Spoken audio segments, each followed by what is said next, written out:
Баршаңызға сәлем, сіздермен үй жағдайында лаваш дайындаймыз. Өте қарапайым ғана. Ол үшін каналға тіркеле кетіңіз және де видеоны соңына дейін қарап өтіңіз. Біз қарапайым ғана лаваш жасаймыз. Сол үшін бізге аз ғана ингредиент қажет. Барлық заттарымызды алдын ала дайындап қойдым. Қиярымызды, балғын және қызанағымызды жуып тазалап алдым және де етімізді пісіріп алдым арнайы. Сиыр етін қостым. Сіздер өз фантазияларыңызға байланысты кез келген ет түрін қоса берсеңіздер болады. Қиярымызды осындай етіп турап аламыз. Әркім өз қалауы бойынша турап алады. Қаласаңыз дөңгелек етіп турап алыңыз, немесе ұзыншалап етіп жіңішкелеп турап алыңыз. Мен өстіп жіңішке етіп турап алдым. Және қызанағымызды да жіңішке етіп турап аламыз. Өз қалауыңыз бойынша кез келген басқа да ингредиенттерді қоссаңыздар болады.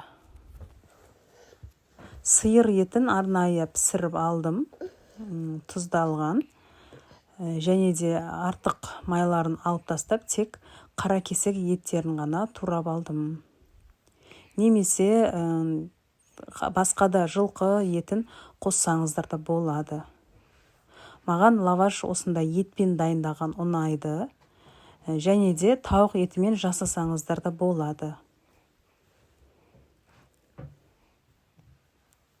Етімізді де ұсақ етіп турап алдым.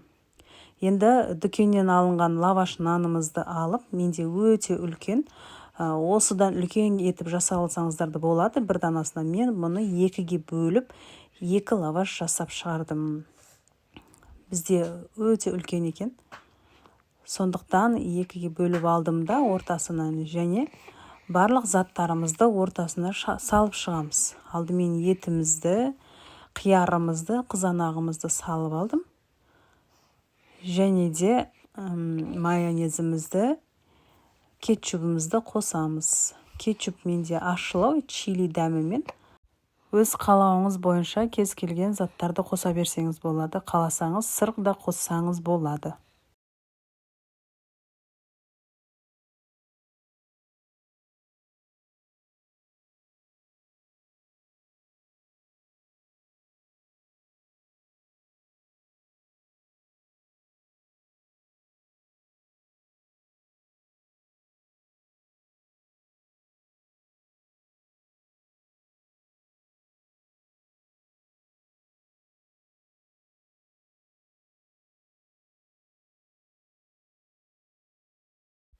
Енді лавашымызды жан-жағын ораймыз. Видеодағыдай етіп жасап шығамыз.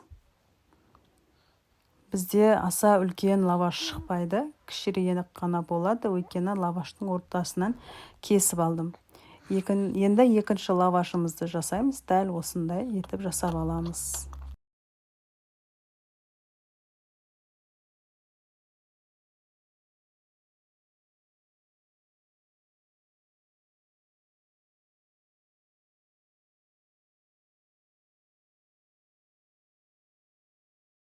Дәл осылай етіп мен 4 данасын жасап шықтым. Енді табамызды алдын ала газымызге қыздырып алдым. Және қызып тұрған сковородкамызға лаваштарымызды осылай қызартып, екі жағын аунатып аламыз. Егер сіздерде арнайы гриль пісіретін сковородка болса, соған қыздырып салып алсаңыздар болады. Лаваштарымыз қызарып, өте әдемі болып шықты, қытырлап тұр.